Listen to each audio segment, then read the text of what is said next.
Lahore university की एक तालिबे इल्म जिसका नाम हीरा था। हीरा ने एक लड़के से मोहब्बत की और उस लड़के ने ऐसी दरिंदगी का मुजाहरा किया कि आप भी बहुत ज़्यादा चौंक जाएंगे और रोंगटे खड़े हो जाएंगे कि कोई मोहब्बत के नाम पर ऐसा भी कर सकता है। जनाब अली निजी यूनिवर्सिटी की तालिबे इल्म जिसका नाम हीरा था, हीरा ने 3 सालों से एक लड़के से मोहब्बत कर रखी थी। यानी कि जब यूनिवर्सिटी की स्टडी मुकम्मल हुई तो हीरा जिस लड़के से मोहब्बत करती थी उससे कहा कि अब 3 से 4 साल हो गए हैं मोहब्बत करते करते, तो तुम भी मुझसे मोहब्बत करते हो, इसीलिए हम शादी कर लेते हैं। लेकिन शादी के नाम से ही वो लड़का कतराता था। वो लड़का किसी और लड़की से मोहब्बत करता था। इस लड़की को तो उसने टाइम पास के लिए रखा हुआ था। ये बड़ी एक तल्ख हकीकत है।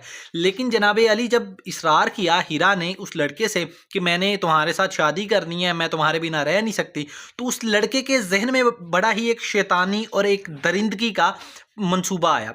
उसने ये कहा कि अगर तुमने मुझसे शादी करनी है तो घर से भागना पड़ेगा, और घर से भागते वक्त सोना, जेवरात और जो भी पैसे वगैरह हैं वो भी तुम्हें अपने पास रखने होंगे, यानी कि तुम्हें अपने घर से लाने होंगे। तो लड़की ने वैसे ही किया, अपना घर बार छोड़ आई, अपने माँ बाप को, अहलो अयाल को, इज़्ज़त को, सबको छोड़ आई सिर्फ़ और सिर्फ मोहब्बत की खातिर। जब लड़के के पास आई, लड़का सबसे पहले तो इसको गुजरांवाले होटल में लेके गया। वहाँ पर लड़के ने लड़की को होटल के कमरे में ही रखा और लड़का बाज़ार में गया। वहाँ पर जाकर जितना भी गोल्ड था, सोना था, वो फ़रोख्त किया। सेल करने के बाद जो अमाउंट थी वो अपने बैंक अकाउंट में ऑनलाइन ट्रांसफ़र कर दी। इस सारे मामले का लड़की को पता नहीं था। लड़की ने सोचा भी नहीं था कि उसका वही मतलब जो मतलब मुस्तकबिल है, यानी कि वो शख्स, वो लड़का जिससे वो बहुत ज़्यादा मोहब्बत करती है, इतना बुरा सलूक भी कर सकता है।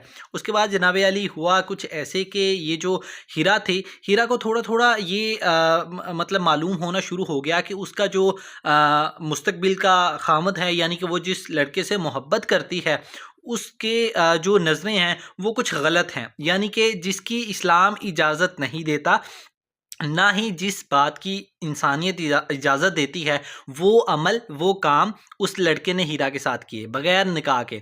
यानी कि जब हीरा मुकम्मल तौर पर ट्रैप में आ गई, मुकम्मल तौर पर फंस गई, तो फिर हीरा ने ये सोचा कि किसी न किसी तरीके से मैं इसके जाल से निकलूं। लेकिन ये जो लड़का था मुसलसल ये सब्ज़ बाग दिखा रहा था हीरा को। उसके बाद ये लड़का हीरा को लेकर मरी चला गया। हीरा भी मोहब्बत के जज्बे से सरशार होकर लड़के के साथ मरी चली गई, और लड़के ने मरी में जाकर अपने दोस्तों के ज़रिए लड़की की ज़िंदगी को मुकम्मल तौर पर तबाह बर्बाद करने की कोशिश की। इसके बाद नाज़रीन इकराम, ये जो लड़की हीरा थी, ये 2 नंबर तो नहीं थी, ये गलत नहीं थी, ये सिर्फ मोहब्बत करती थी और मोहब्बत पे ही इसे इतना बड़ा धोखा मिल गया। इसके बाद ये हीरा उस होटल से भागने में कामयाब होगी। अब ये कई किलोमीटर दूर एक होटल के बाहर, एक रेस्टोरेंट के बाहर जाकर बैठी, जहाँ पर सीढ़ियों पर और भी काफ़ी लोग बैठे हुए थे, काफ़ी लड़कियाँ जो कि लाहौर से और मुख्तलिफ इलाकों से मरी में इंजॉय करने के लिए, सैर व तफरीह के लिए आते हैं। हीरा आम लोगों की तरह जाकर बैठ गई, और हीरा जो थी वो सोचने लगी कि अब तो मेरी ज़िंदगी ख़त्म हो गई, अब तो मेरी जो ज़िंदगी है वो मुकम्मल तौर पर बर्बाद हो चुकी है। अच्छा, वहाँ पर 4 दोस्त बैठे हुए थे जो लाहौर से मरी खाना खाने के लिए गए थे, लाहौर से मरी सैर व तफरीह के लिए गए थे, क्योंकि वहाँ पर उनके काफ़ी दोस्त थे, काफ़ी दोस्त अहबाब थे। तो उन चारों लड़कों ने जब आवाज़ सुनी रोने की, काफ़ी और भी लोग थे, तो वो भी काफ़ी मतवज्जा हुए, लेकिन आगे बढ़कर किसी ने भी इस लड़की को चुप करवाने की कोशिश नहीं की। उसके बाद नाज़रीन इकराम, इन 4 लड़कों में से एक लड़का उठा, अपने खाने को छोड़ा और उस लड़की के पास चला गया। पहले तो वो लड़की डर गई, लेकिन फिर उस लड़की को मुखातिब करते हुए कहा कि बहन आप ठीक हो। इतना सुनना था कि वो लड़की बड़ी चौंक गई, बड़ी हैरान हुई और थोड़ी सी पुरुमीद भी हुई कि भेड़ियों की दुनिया में कोई अच्छा इंसान भी है। उसके बाद इस नौजवान ने उस लड़की को उठाया। उस लड़की को उठाने के बाद अपने 3 दोस्तों के साथ कुर्सी पर बैठा दिया और उस लड़की को कहा कि बहन आप बेफिक्र हो जाएं, आप हमें अपना भाई समझ सकती हैं। उसके बाद नाज़रीन इकराम, ये जो 4 लड़के थे, इन 4 लड़कों ने बड़े इसरार के साथ लड़की से पूछा कि आप कहाँ की हैं और आप क्यों सिसक सिसक के रो रही हैं। तो लड़की ने पहले तो काफ़ी रोई, और फिर कुछ टाइम के बाद जब वो संभल गई तो उस लड़की ने बताया कि मेरा नाम हीरा है और जो भी तमाम वाक़या था वो लड़कों को कह सुनाया। जब लड़कों ने ये सारा वाक़या सुना तो गहरे दुःख और अफ़सोस का इज़हार किया। अच्छा, ये यहाँ पे एक दिलचस्प बात ये भी थी कि हीरा भी लाहौर की थी, ये जो लड़के थे 4 ये भी लाहौर के मुख्तलिफ़ इलाकों से बिलॉन्ग करते थे। अब इन लड़कों ने इस लड़की को कहा कि आप बेफ़िक्र हो जाएँ, आप अगर अपने घर भी नहीं जाना चाहती, आप उस लड़के से भी दूर रहना चाहती हैं, तो आप ऐसा करें, आप हमारे ऊपर इतबार कर सकती हैं। आप बेफ़िक्र होकर आप हमारे साथ चलें और हम आपको लाहौर में ले चलते हैं, वहाँ पर जाकर कोई ना कोई अच्छा हल निकल जाएगा। नाज़रीन इकराम, वहाँ से मरी से ये चारों लड़के लड़की हीरा के साथ लाहौर में आए। लाहौर में आने के बाद यहाँ पे इन चारों दोस्तों में से एक दोस्त था जिसका नाम था हमज़ा। हमज़ा ने अपनी खाला के घर हीरा को रखा और हीरा जो थी वो बिल्कुल महफूज थी, वो बिल्कुल मुतमिन थी कि उसे बहुत अच्छे इंसान मिल गए हैं और ऐसा इंसान उसे मिला है, ऐसे लड़के उसे मिले हैं, वो उसके भाई भी हैं, वो उसको बहन भी बोल रहे हैं। लेकिन उसने कभी सोचा भी नहीं था कि उसकी ज़िंदगी का जो एक अहम हिस्सा था, यानी कि वो जिस लड़के से मोहब्बत करती थी, वो उसे धोखा देगा और लोग उसकी मदद करेंगे। अच्छा नाज़रीन इकराम, यहाँ पर ये बात है कि 4 जो दोस्त थे उन्होंने ये सोचा कि इस लड़की की ज़िंदगी हमने किसी न किसी तरीके से बहाल करनी है, किसी न किसी तरीके से इस लड़की की जो खोई हुई उम्मीदें हैं वो वापस लानी है। इस लड़की को हमने एक अच्छा मुस्तकबिल की तरफ धकेलना है। तो जनाब अली, ये जो 4 दोस्त थे इन्होंने आपस में मशवरा किया। मशवरा ये किया कि ये जो लड़की है इसकी हम किसी न किसी तरीके से शादी कर दें, किसी भी मर्द के साथ शादी कर देंगे तो इसका भी घर आबाद हो जाएगा, क्योंकि माँ बाप तो जो हैं वो बकौल हीरा के, बकौल लड़की के माँ बाप मुझे मार देंगे, मुझे माफ़ नहीं करेंगे, क्योंकि मतलब रिश्तेदारी, ख़ानदान, बरादरी हर बंदे के साथ होता है ऐसा मामला। तो जनाब, जब भी एक पहला रिश्ता इन्होंने लड़कों ने ढूंढा, पहला रिश्ता ढूंढा तो सारा कुछ वाजिया बता दिया। अब जो सारा कुछ वाजिया बताया, जिसको भी सीधी बात बताई उसने सीधा इनकार किया। दूसरा रिश्ता तलाश किया, दूसरा जो रिश्ता तलाश किया उनको जब तफसीलात बताई तो उन्होंने भी इनकार कर दिया। इसी तरह तीसरा, इसी तरह चौथा, यानी कि इन लड़कों को ये पता चल चुका था कि ऐसी लड़की कोई भी नहीं अपनाता। अच्छा, अब इन लड़कों ने ये फ़ैसला किया, ये मशवरा किया कि किसी न किसी तरीके से हम हीरा के जो वालिदैन हैं हम उनसे मुलाकात करते हैं, उनको मनाते हैं और कोशिश करते हैं कि वो किसी न किसी तरीके से अपनी बेटी को अपना लें। जब माँ बाप से रब्ता किया, मिले, तो माँ बाप ने भी बड़ा सख्त इनकार कर दिया। पहले तो बाप घर पे नहीं था, पहले माँ घर पे थी।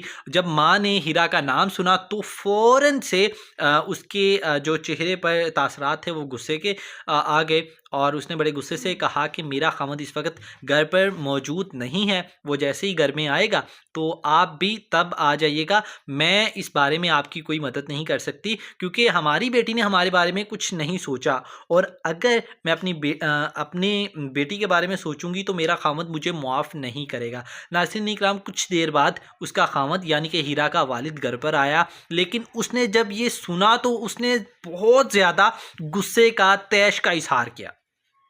उसने इतना ज़्यादा गुस्सा किया कि जो बयान से बाहर है। जनाब अली, ये जो हमज़ा लड़का था ये बड़ा समझदार था, इसने बड़ी अच्छी बातें की, बड़ी अच्छी गुफ्तगू की और अच्छी बातों की वजह से, अच्छी गुफ्तगू की वजह से और एक पुरउम्मीदी और इत्मीद की वजह से माँ बाप को अपनी बेटी के बेटी पर कायल करने पर तैयार हो गया। यानी कि अपनी बेटी को माफ़ करवाने पर माँ बाप ने माफ़ तो कर दिया, लेकिन माँ बाप ने कहा कि हम अपनी बेटी से कभी भी नहीं मिलेंगे, क्योंकि हम माफ़ कर देते हैं लेकिन हमें इसने रिश्तेदारों से आंख मिलाने के काबिल भी नहीं छोड़ा।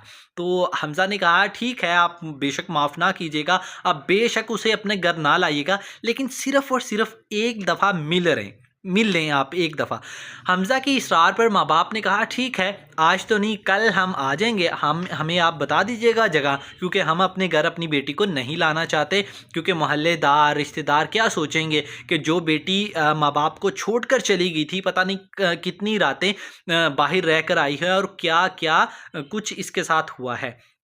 तो नाज़रीन इकराम, अगले ही सुबह हमज़ा ने माँ बाप को अपने साथ लिया, हीरा के माँ बाप को साथ लिया और अपने खाला के घर चला गया। खाला के घर जाने के बाद सारी की सारी जो बातें थी तफ़सील से एक दूसरे के सामने हुई। उसके बाद हीरा ने अपने माँ बाप से माफ़ी मांगी, हाथ जोड़कर माफ़ी मांगी, पाँव पड़कर माफ़ी मांगी। और माँ बाप जो थे वो भी काफ़ी हर माँ बाप अपनी औलाद से मोहब्बत करते हैं, तो इसीलिए ये जो माँ बाप थे उन्होंने हीरा को माफ़ कर दिया। लेकिन हीरा को कहा कि बेटा आपने बिल्कुल भी नहीं सोचा, अपने मुस्तकबिल का नहीं सोचा, आपने हमारी इज़्ज़त का नहीं सोचा, अपना नहीं सोचा, लेकिन आपको भी नसीहत आ चुकी है। नाज़रीन इकराम, इसके बाद जो हीरा के वालिदैन तो मान गए थे, हीरा के वालिदैन तो माने ही माने। इनका जो हमज़ा था, हमज़ा जो कि सारे के सारे जो मामलात दुरुस्त करने में लगा हुआ था, बड़े अच्छे दिल का मालिक था, बड़ा अच्छा इंसान था।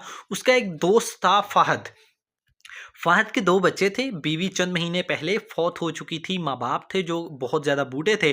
तो हमज़ा ने ये सोचा कि क्यों ना रिश्ता तलाश कर रहे हैं, तो फ़हद से ही शादी करवा दें। जब फ़हद को शादी का पूछा तो पहले तो फ़हद ने इनकार कर दिया, लेकिन जब हमज़ा ने समझाया कि यार मेरी बात सुनो, तुम हमारे दोस्त हो, इंसान से गलती हो जाती है, अगर एक दफ़ा गलती हो गई तो कोई बात नहीं, गलती का इंसान पुतला है। और दूसरे नंबर पर अब तो हीरा के माँ-बाप ने भी हीरा को मुआफ़ कर दिया है। तो जब मुतमिन हो गया फ़हद, तो फ़हद ने कहा ठीक है जैसे आपकी मर्ज़ी है, और हीरा के माँ-बाप की मर्ज़ी के मुताबिक हीरा की और फ़हद की यानी कि हमज़ा के दोस्त की आपस में शादी करवा दी गई। नाज़रीन इकराम, एक सच्चा वाक़या आपकी खिदमत में हाज़िर है, और अगर आपको पसंद लगे तो आप लाइक सब्सक्राइब ज़रूर कीजिएगा, और इस वीडियो को आपने किसी ऐसे दोस्त तक बिल्कुल ज़रूर पहुँचाइएगा जो अंधी मोहब्बत में गिरफ़्तार हो और कोई गलत फ़ैसला कर बैठे।